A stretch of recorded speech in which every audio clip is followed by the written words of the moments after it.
Here, let's go back, back, back, back, back, back, back, back.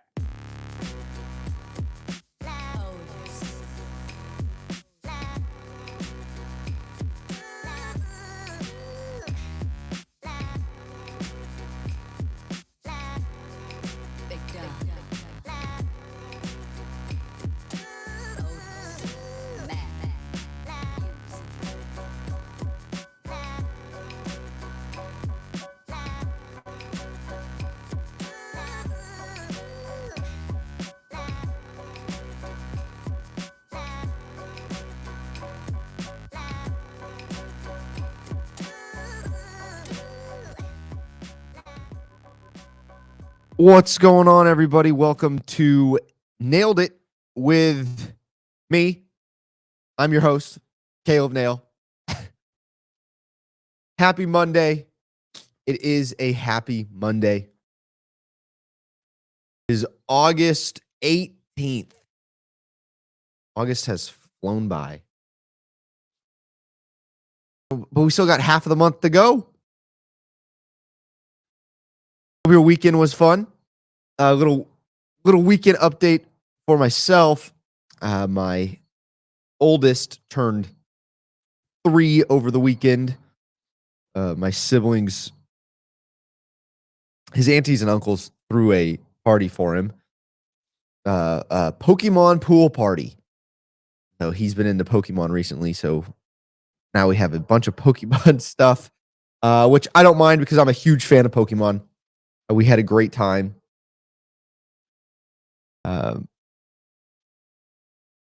And they were led on a Pokemon adventure. They caught Pokemon. A lot of fun. I apologize for the end of last week, how it went. Friday's episode, see this thing right here, came unplugged, and I did not realize it. So we're going to keep an eye on this. I say you can look at it because we are on YouTube. Nailed It with Caleb Nail on YouTube. I do post the videos on Spotify as well. But I also have to apologize because I didn't get a Saturday special up in time. Past week was crazy. I do have one, so you're gonna get 2 this week. So this Saturday you will get a Saturday special, and then I'm hoping it'll probably be tomorrow when last Saturday's was supposed to go up. So 2 with the guest. The ones with guests, I do not have a camera. Kind of like it without the camera, by the way. But they are only up on Spotify with the guests. The ones with guests are awesome. So I highly recommend you go listen to the guest episodes. So I will have that one up tomorrow. Last Saturday's will be up tomorrow. And then we will have one this Saturday as well. So today, on today's episode, I want to touch on a few different things. We're going to talk about wine and worship and what's been going on with my family, what we've been talking about, and what I've been praying about. And then I want to talk about a new MLB, new baseball GOAT, as they call them, greatest of all time. There's some statistical data that is changing the way we look at the GOAT, or the conversation that we have around the GOAT in baseball. And then I have a fun college football stat that I want to go through, because college football starts in like 5 days.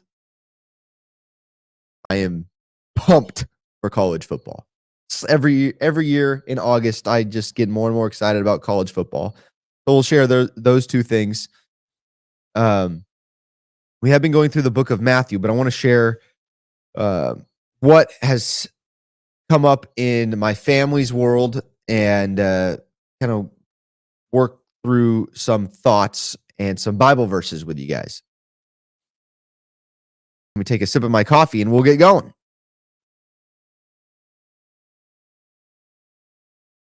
Oh, yeah. Black coffee in the morning. So good. On Instagram, Givali Winery, or some people know it, Ziveli Winery, Ziveli. We pronounce it Givali Winery. That's the family winery. Let me turn my hat around. Boom, there it is.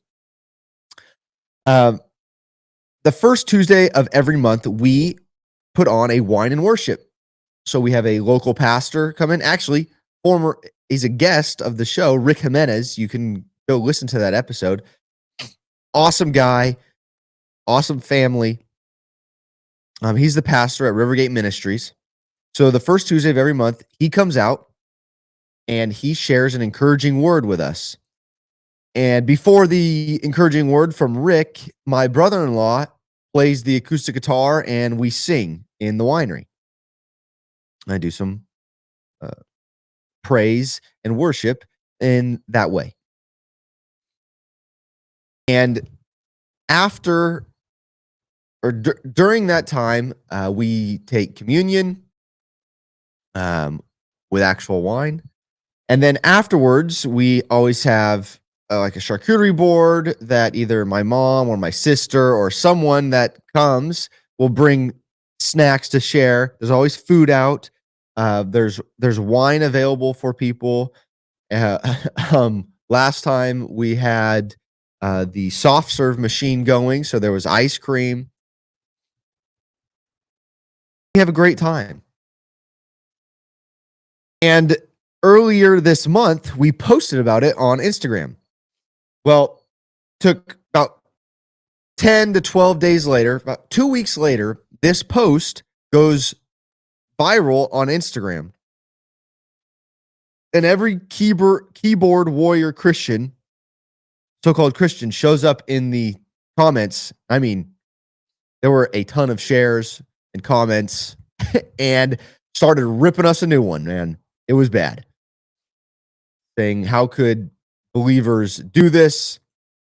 Can you even call yourself believers? Started leading Bible verses in the chat. Everything about drinking. Every verse about alcohol that talks about do not get drunk was in the chat and the comments. And really, it got so bad. Actually, what happened was my sister ended up turning off the comments. Because I think I started replying to some of these people and pushing back a little bit. And my sister turned off the comments on the post.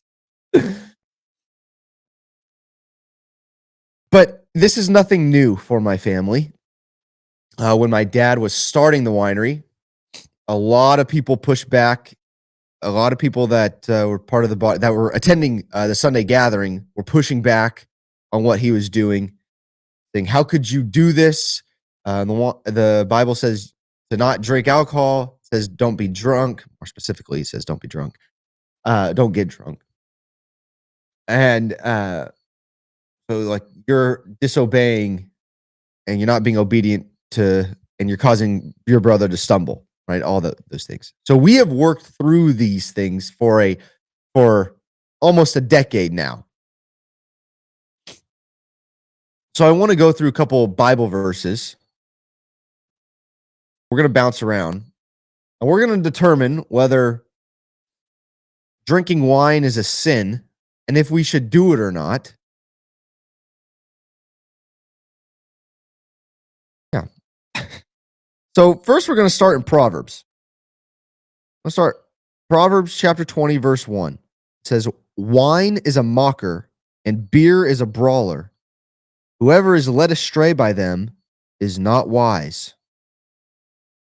Wine is a mocker and beer is a brawler. Whoever is led astray by them is not wise. Okay. Go to Proverbs 23.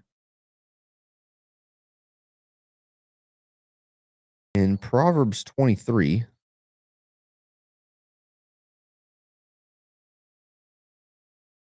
verse 20, it says this.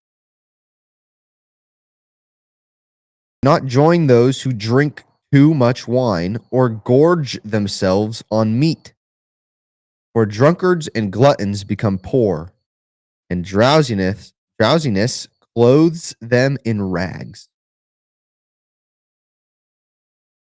Not join those who drink too much wine or gorge themselves on meat, for drunkards and gluttons become poor, and drowsiness clothes them in rags. Pretty good. And then let's go to Romans 14. What does Paul say to the church in Rome? Romans 14, we're going to go down to verse 19. I encourage you to read the entire chapter of 14, though. Let us therefore make every effort to do what leads to peace and to mutual edification.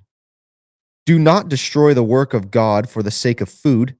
All food is clean, but it is wrong for a person to eat anything that causes someone else to stumble. It is better not to eat meat or drink wine or to do anything else that will cause your brother or sister to fall. So whatever you believe about these things, keep between yourself and God. Blessed is the one who does not condemn himself by what he approves. But whoever has doubts is condemned if they eat, because their eating is not from faith. And everyone that does not come from faith is sin, and everything that does not come from faith is sin.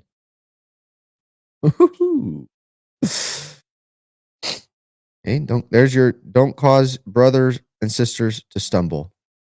Hey, those are some verses that put drinking, and I would say it's drunkenness that needs to be talked about.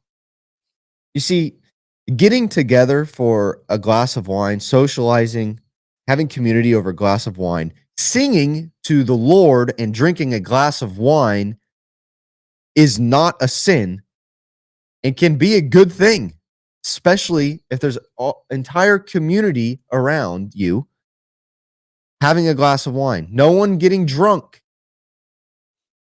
See, that is the difference. In the Bible, a lot of what Paul talks about, and Jesus in his ministry, and we're going to get to Jesus' ministry in a second, Jesus' life on earth in a second. But when alcohol is talked down upon, it's because it leads to drunkenness. And so Proverbs says, the wise don't get drunk. Right? And I would add, in all of these verses, you know what's also talked about is food. Being a glutton, eating too much food. How come that never gets talked about? You see, in my world, in my life, I do my best to. The Bible talks about keeping your temple clean, right? But the American diet does not keep the temple of Christ clean. Your body does not keep your body clean. So if you're going to talk to me about wine and being drunk, well, I don't get drunk anymore. Back in the day, yes, I did. I can't lie about that. But now, as I've turned my life to Christ and I understand these things, I drink wine and I don't get drunk. But you know what bothers me most and what hurts my temple most is sugar and carbs, too many carbs. And what Paul says, he says to do these things in good faith, right? You don't have faith, it's a sin. And let me get exactly right what he says. So whatever you believe about these things, keep between yourself and God. Blessed is the one who does not condemn himself by what he approves. But whoever has doubts is condemned if they eat, because their eating is not from faith. Right? Don't cause another brother to stumble. So look, when Caleb's around, just know Caleb does not feel good eating sugar. Right? I think there's something to be said about the conversation that we have in America around alcohol and not around food. Okay, let's read a couple other verses. Let's go to John 2. Okay. John 2. On the third day, a wedding took place in Cana in Galilee. Jesus' mother was there, and Jesus and his disciples had also been invited to the wedding. When the wine was gone, Jesus' mother said to him, "They have no more wine." Jesus replies, "Woman, why do you involve me? My hour has not yet come." The response from Mary is great. His mother said to the servants, "Do whatever he tells you." Nearby stood 6 stone water jars, each holding from 20 to 30 gallons. He said to the servants, "Fill the jars with water." So they filled them to the brim. And he told them, "Now draw some out and take it to the master of the banquet." So they did so. And the master of the banquet tasted the water that had been turned to wine. He did not realize where it had come from, though the servants who had drawn the water knew. Then he called the bridegroom aside and said, "Everyone brings out the choice wine first, and then the cheaper wine after the guests have had too much to drink. But you have saved the best till now." What Jesus did here in Cana of Galilee was the first of the signs through which he revealed his glory. His first miracle, turn water to wine. Now let's go to Matthew 9. Okay. As I okay. Matthew 9. It's great about phone. You can get there so fast. I could have marked these probably in a Bible and got there faster, but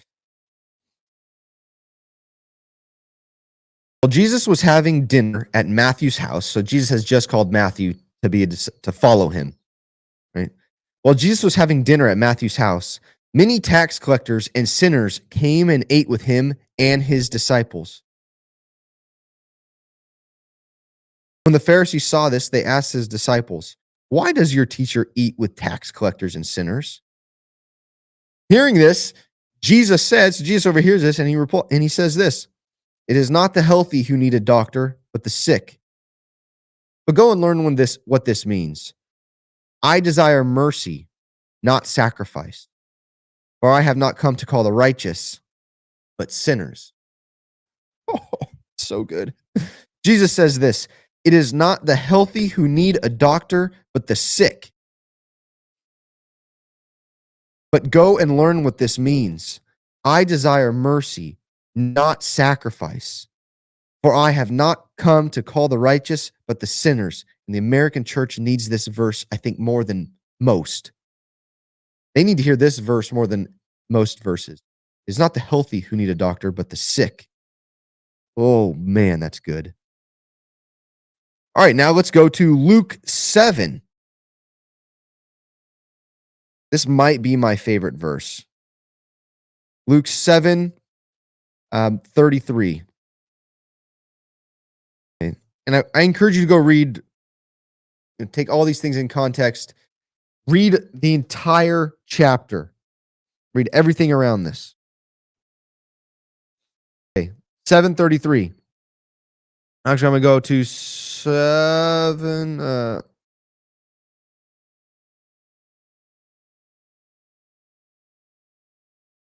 Let's go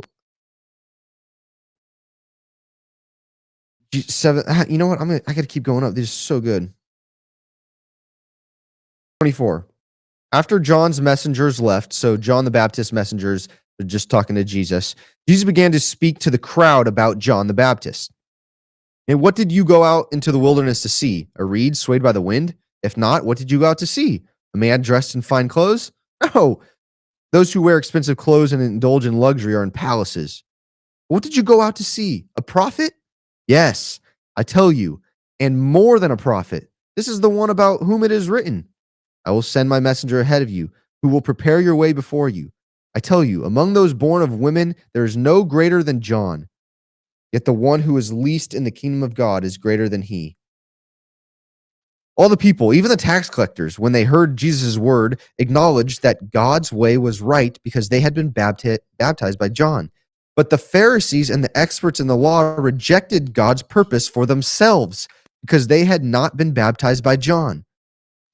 Jesus went on to say, "To what then can I compare the people of this generation? What are they like? They're like children sitting in the marketplace and calling out to each other." And let me pause. People of this generation, right? He's talking to the people in that time. I think we can relate, though. Okay. I think the people in this generation can relate. They are like children sitting in the marketplace and calling out to each other. "We played the pipe for you and you did not dance. We sang a dirge and you did not cry." For John the Baptist came neither eating bread.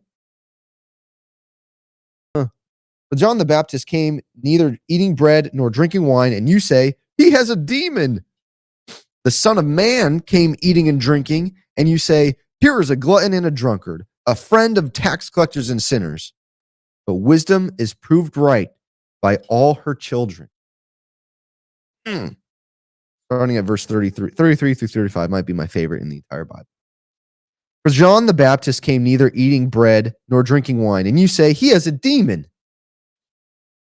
Then the Son of Man came eating and drinking, and you say, "Here is a glutton and a drunkard, a friend of tax collectors and sinners." But wisdom is proved right by all her children. That's good. And last but not least, let's go to Ecclesiastes chapter 9. The older I get, the more I enjoy Ecclesiastes.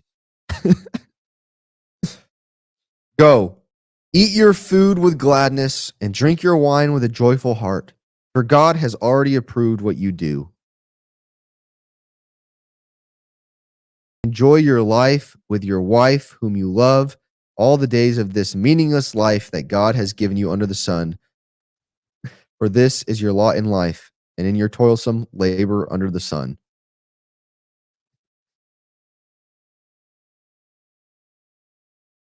I think the more you read your Bible, the more you understand how alcohol should be treated. The less you read your Bible, the more you're going to scream from the less you read your Bible, the more you're going to scream your rooftop about people eating and drinking with tax collectors and sinners.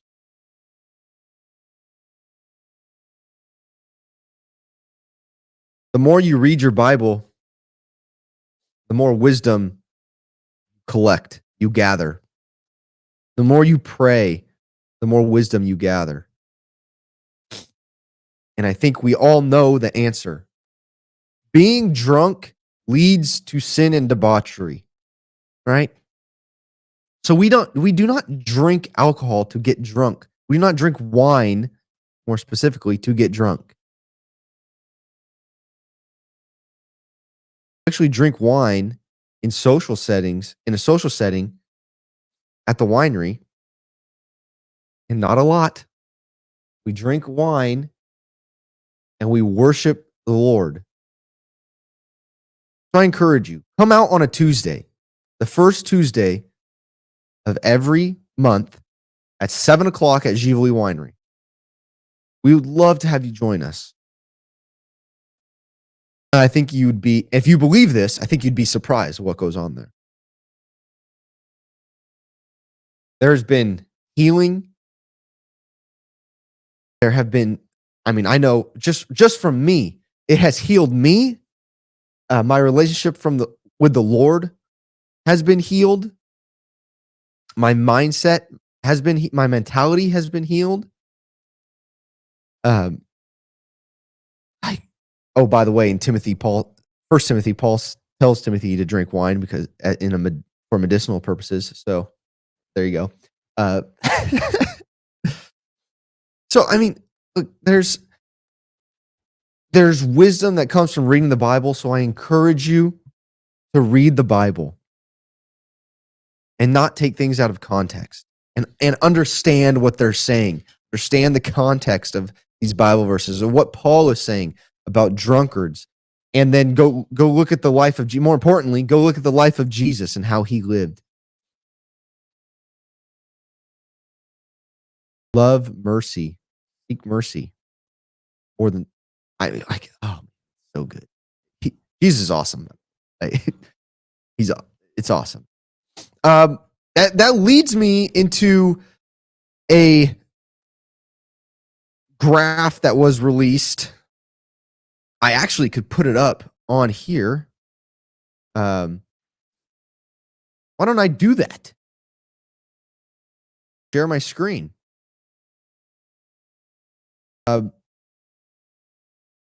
Gallup released, boom, Americans' use of alcohol beverages from 1939 to 2025.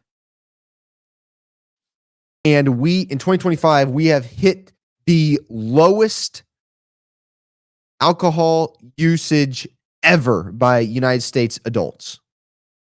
Ever. Isn't that crazy?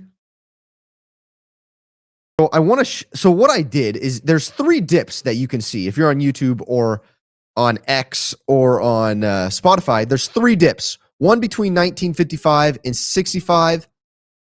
One not as large of a dip, but a dip nonetheless between 85 and 95, and then we're at our lowest now. Okay.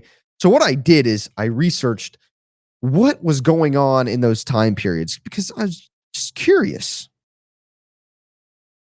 Okay.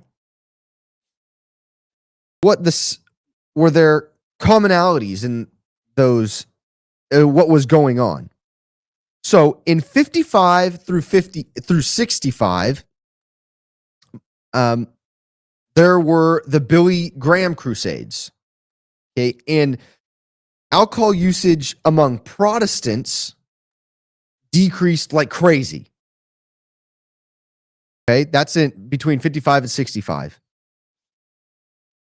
There was an economic recession. The economic recession in 57 and 58 and 60 and 61. So one of the things I'll get there because these are all common. And then there was the Cuban Missile Crisis in 62, which called people to be encouraged people to be sober and have responsible behavior. So a lot of people weren't going out, and they were being of sober mind and sober judgment during that time.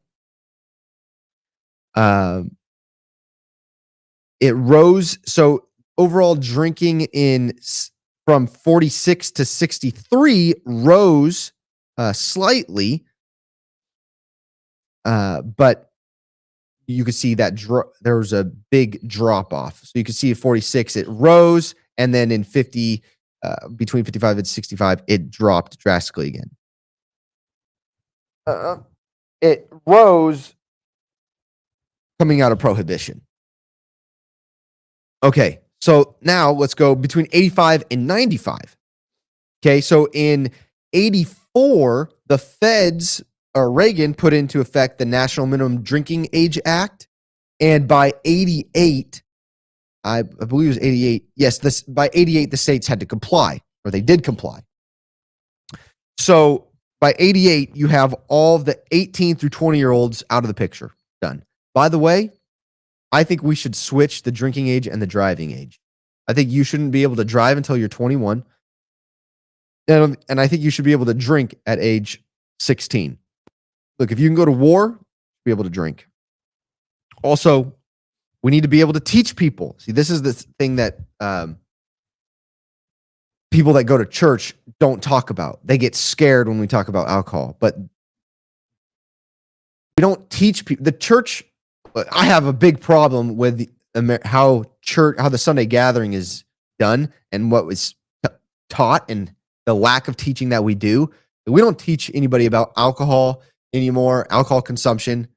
We don't teach anyone about sex anymore.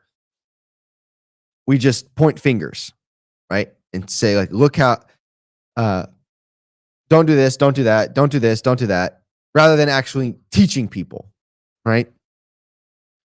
And I think if you started teaching people at even before age 16, you wouldn't have these problems. Dog is getting into something. But anyways, Legal drinking age in the United States was increased to 21. So you get out all the 18 to 20-year-olds.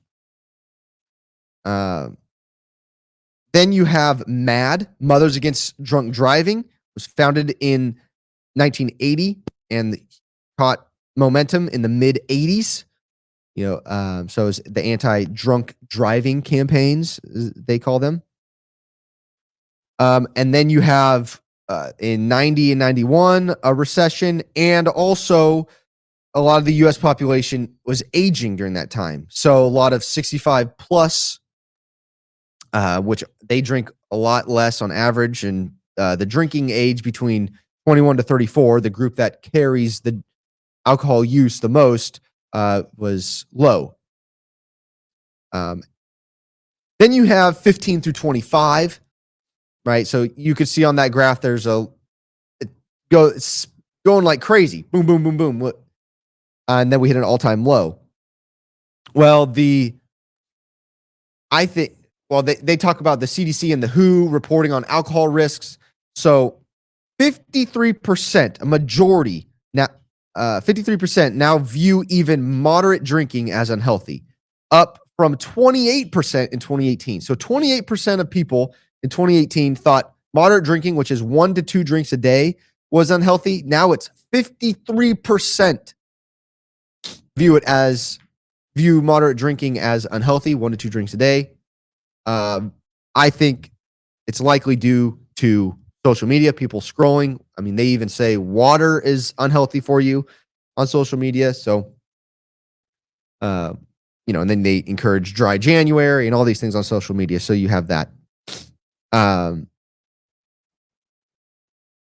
They say 45% of Americans see alcohol as bad for health. That is from northwelleducation.edu.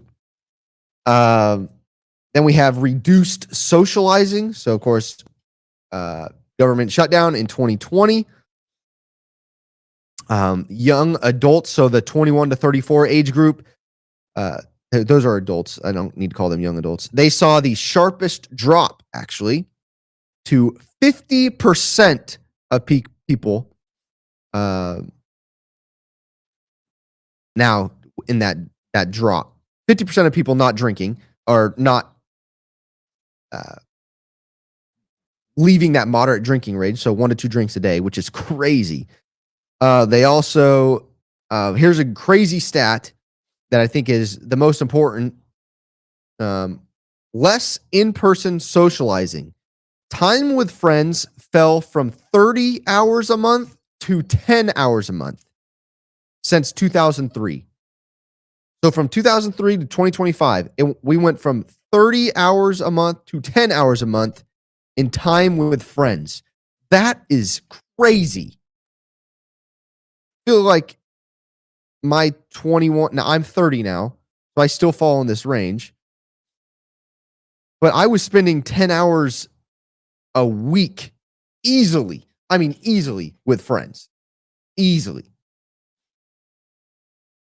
So you're telling me kids now or young adults, whatever, that age group, 21 to 34 now spend 10 hours a month with friends. That's sad.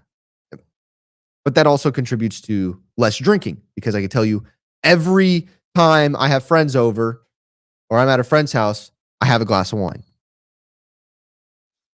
Okay. Now we also have inflation, right? So there's economic factors that happen here. So there's similarity in all of these things, right? You have social and religious things that happen that encourage abstinence from drinking. So you have the Billy Graham crusades, you have Cuban Missile Crisis, you have the feds during Reagan's time raising the age of drinking.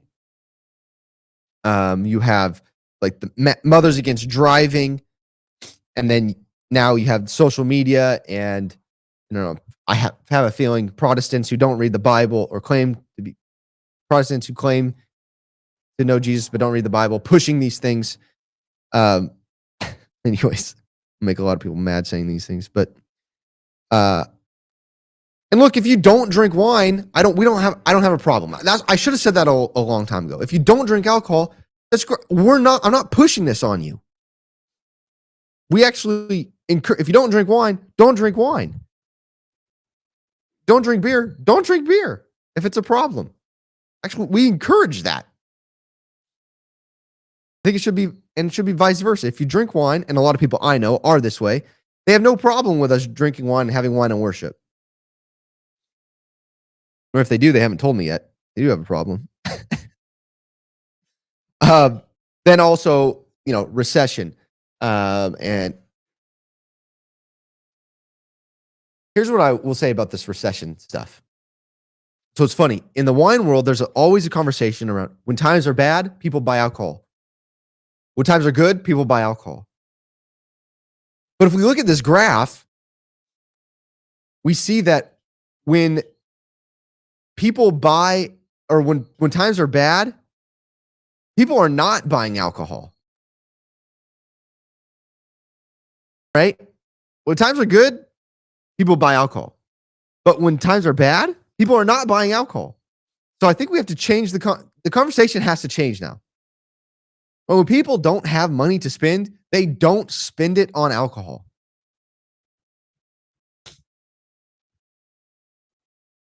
I think that this proves it. So I'm going to stop sharing. I think that's interesting. And it may not be interesting to you guys, but I grew up, or like that conversation happened all the time. When times are bad, people are going to buy. Don't worry. When times are good, people are going to buy. Don't worry. Well, it doesn't look like that's the case.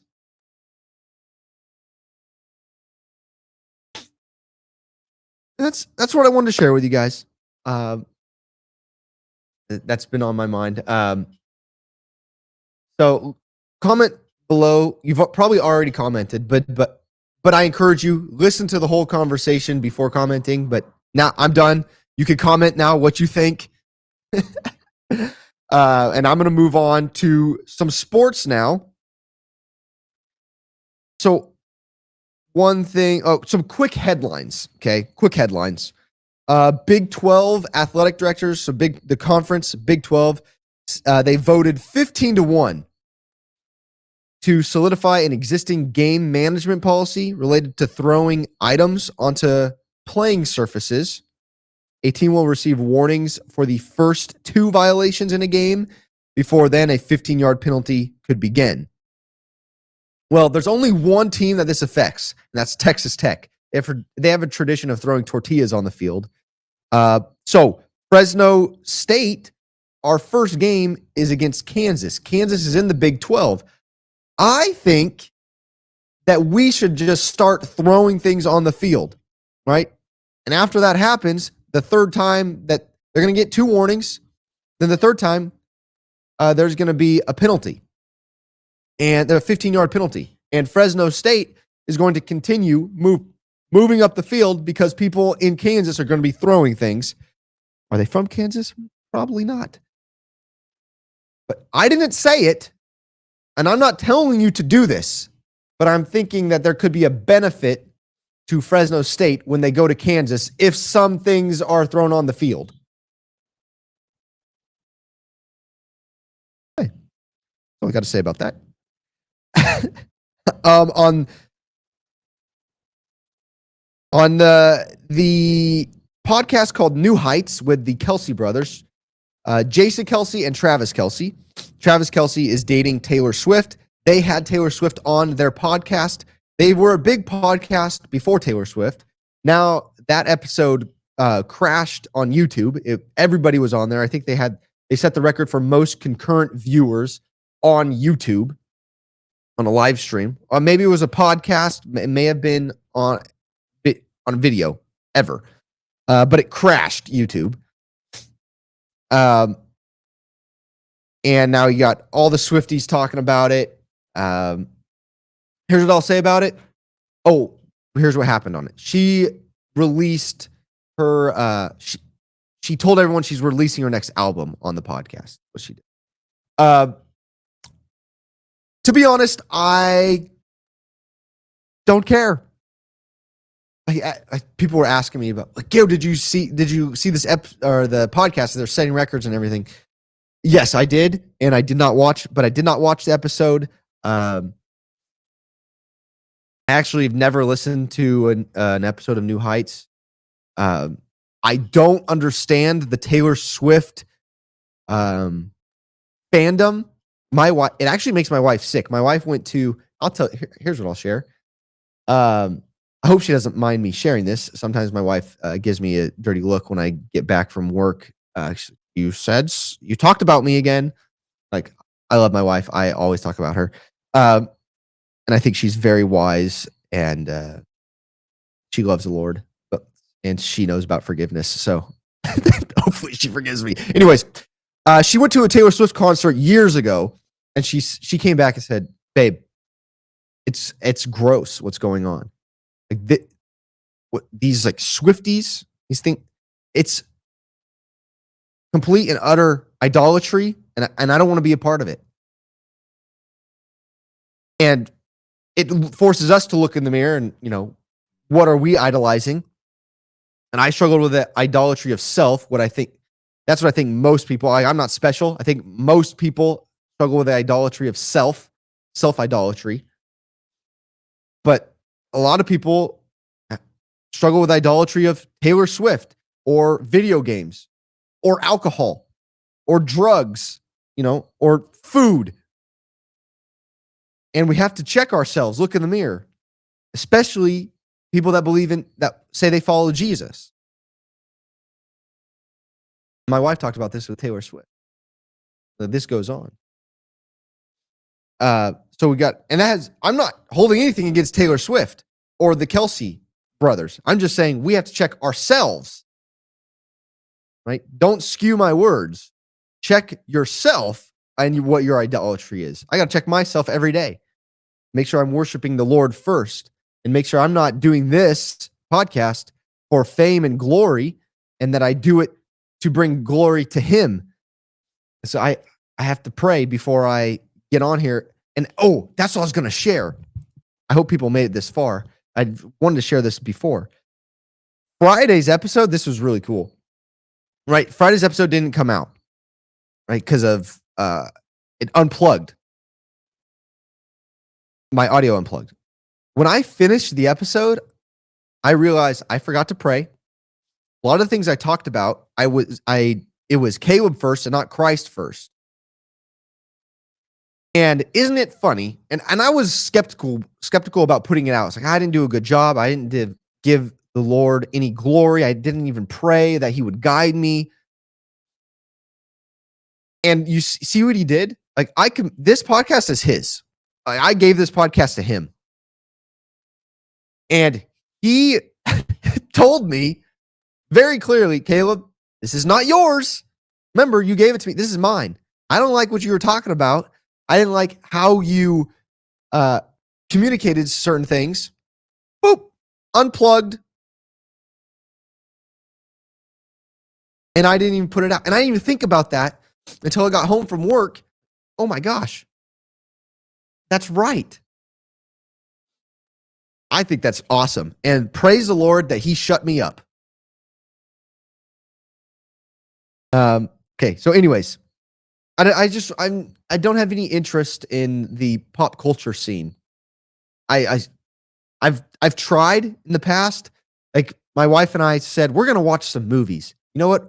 We're going to watch by actors and actresses. So we're going to pick an actor or actress and watch their movies. So we picked Robin Williams.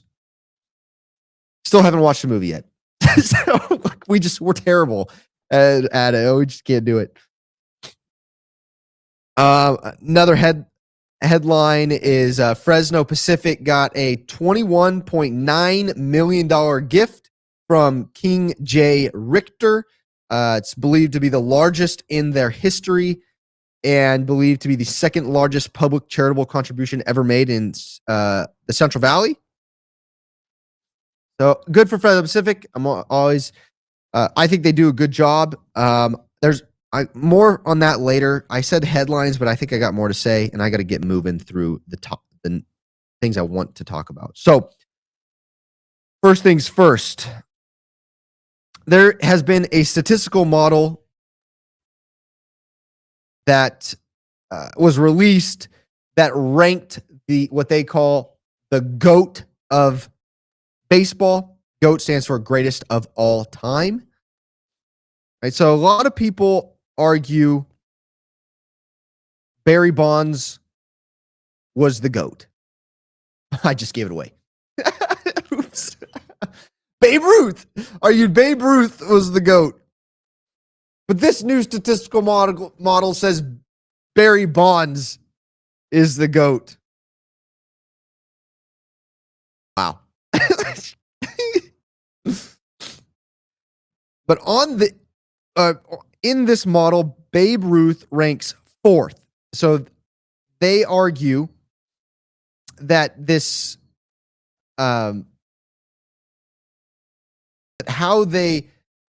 we rank players, things like that, we don't take into effect after or post segregation. Okay. So Babe Ruth gets talked about a lot. By the way, I agree with this model. That's why we're talking about it. But let me read this to you. So Barry Bonds, number 1, statistical model. And you can say what you want about steroids and things like that. I agree with this. Barry Bonds, number 1. Roger Clemens, number 2. Willie Mays, 3. Babe Ruth, 4. And Hank Aaron, 5. Okay. Those are your top 5. And then you have, okay, so let's talk about this. Barry Bonds is we'll not get into the Hall of Fame because writers are greedy, and I don't know why we have writers voting on Hall of Fame stuff, and we don't have any former managers or former players, nothing. We have writers. It'd be like if I got a vote. That's crazy. That's crazy.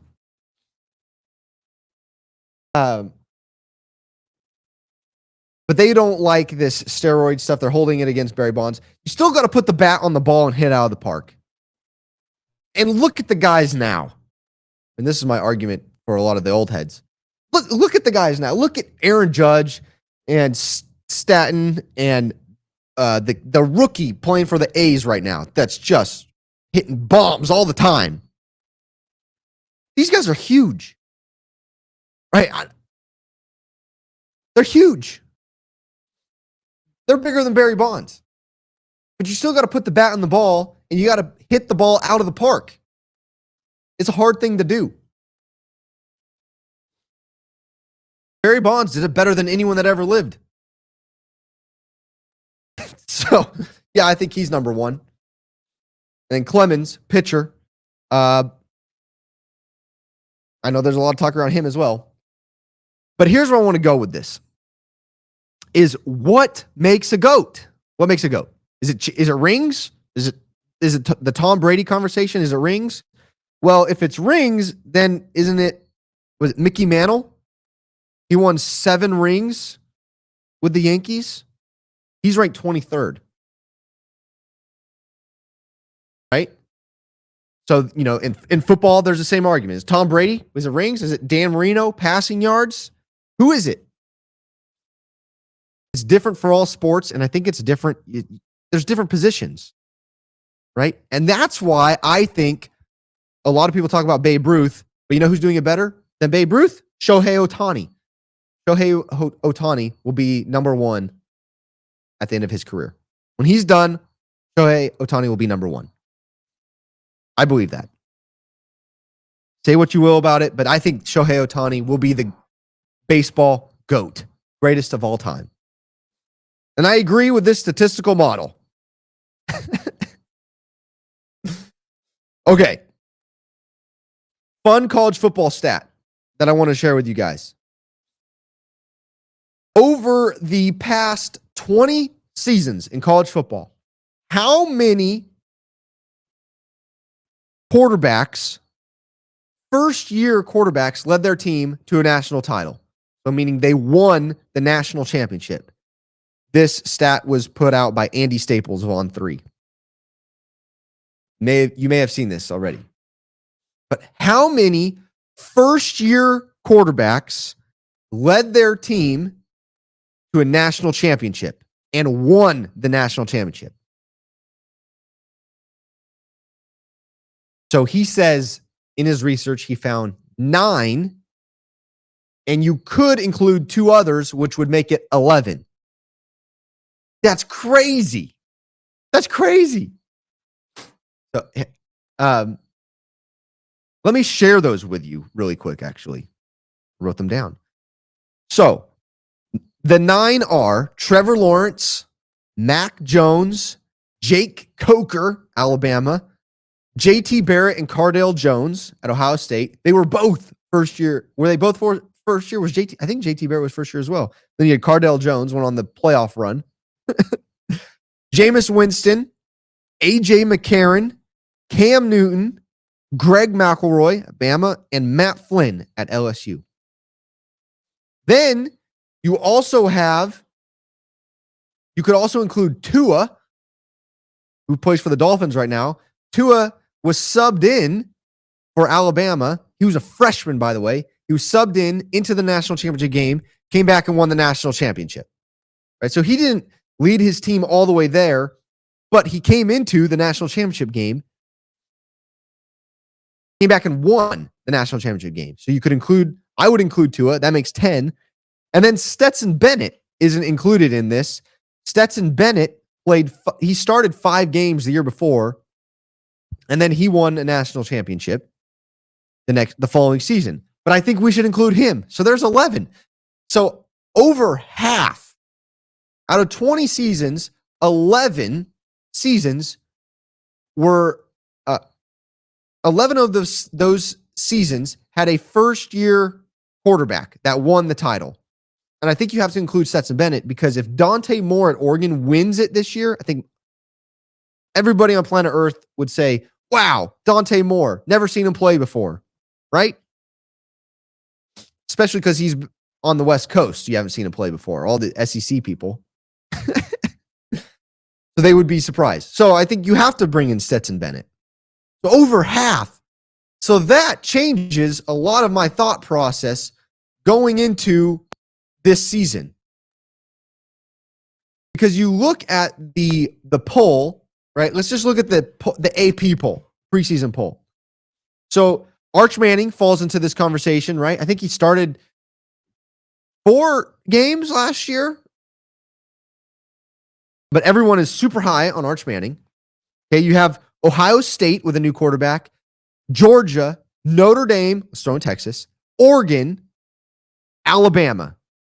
6 out of the top 10 teams, 6 of them have quarterbacks that fall within this stat. That's crazy. Okay, so like I'm super high on Penn State and Clemson for the exact reason, the exact opposite reason of this stat, right? Man, they have a returning quarterback, a good returning quarterback, and pieces around them. And that's more so the reason I'm high on them, because Clemson has a very good defense, a lot of returners on offense. They're going to be just fine. And then you have Penn State as well, a good defense. Who's going to be catching the ball for them?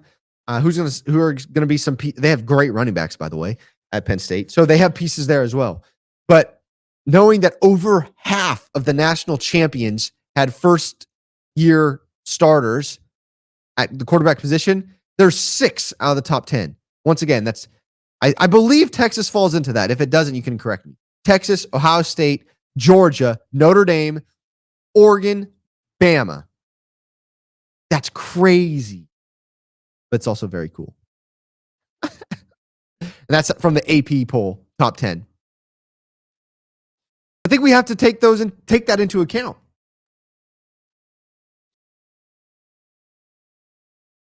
Okay. Very quickly, I know I was going to get back to a few things. I don't know if I'm going to remember. Fresno Pacific donation. I retweeted it, and there was a ton of interaction, so I think I got to talk about it. So Fresno Pacific got a $21.9 million gift from King J. Richter. And I proposed the question, why do you think Fresno Pacific can get these donations but not the larger Fresno State? I have my answer. I wanted to hear what people thought about that because a lot of my followers on X are Fresno State athletic fans based off of my previous podcast. And a lot of it is about it being a private organization, private college, and but I want to add this to the conversation because I have my answer. The people with money at Fresno State, right? There's not a whole lot. We pump out a ton of kids from Fresno State and a lot of good kids, good people. I shouldn't call them kids; they're adults. They put out a lot of good people. But what happens is we need to focus on the experience that happens when you're at Fresno State, right? So you talk to a lot of the older generation. They enjoyed their time at Fresno State, right? They lived on the dorms. They have a lot of friends that they still talk to that they met there. And I'm that way. I have a lot of friends that we still gather. Saw them over the weekend. That were at my kids' birthday party. They have kids now, very close. But a majority of the kids at Fresno State are commuter kids, commuter people. It's a habit. Or people that commute to school. They don't make friends, right? They stick around with their high school friends. And then a lot of the people that I talk to don't have a positive, they don't have a positive experience at Fresno State. I'm just telling you what they tell me. And even people before me that I've spoken to on Beware Bulldogs, right, past athletes, things like that, didn't feel supported. Their names were spelled wrong when asking for money, right? They didn't hear from them forever, and then they'd hear from them that they want to check, and their names are spelled wrong. Well, that's not going to work, right? And then, there's plenty of things to do at Fresno State and get involved, but how are they interacting with the students there and encouraging them to get involved? Are they, what does that look like? What does it look like in the classroom? Are the kids, are the students being encouraged?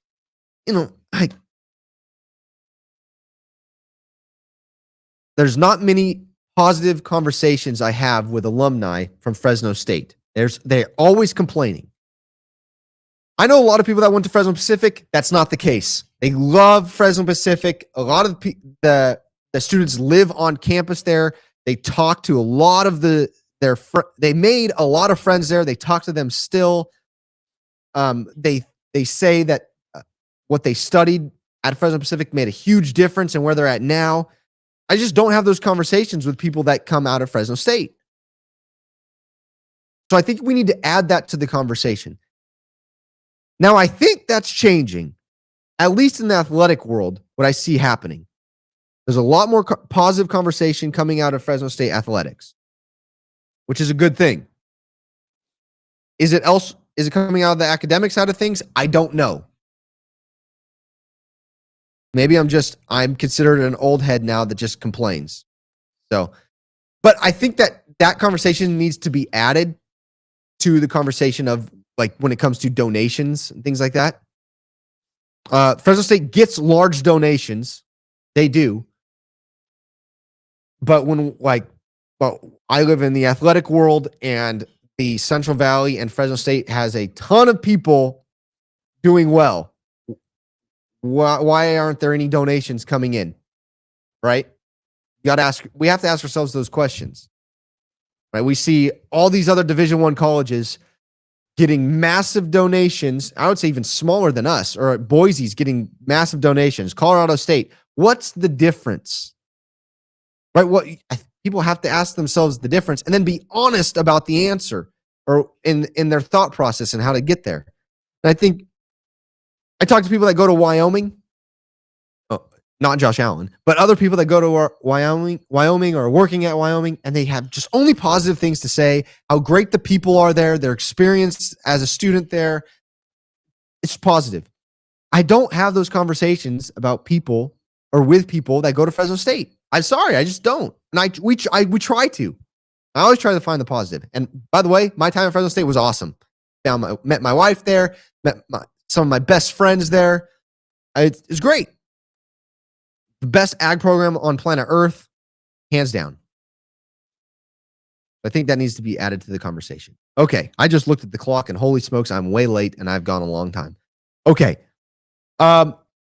Prayerfully consider everything that I've said on here about alcohol, wine, and everything else that I said. Comment down below. Would love to interact with you guys. I want to please go read the Bible. More than anything today, focus on something in a book in the Bible. Go read that book. Books are not all that long. Go read them. If you haven't read the Bible in a long time, pick up a Bible and go read it. And then pray about what you've read. And then after you prayed about it, go talk to somebody. Call somebody today and talk about what you read. Love you guys. Thank you for your support. I'll talk to you Wednesday. And tomorrow, the Saturday special will be out on a Tuesday. Going up on a Tuesday. Peace.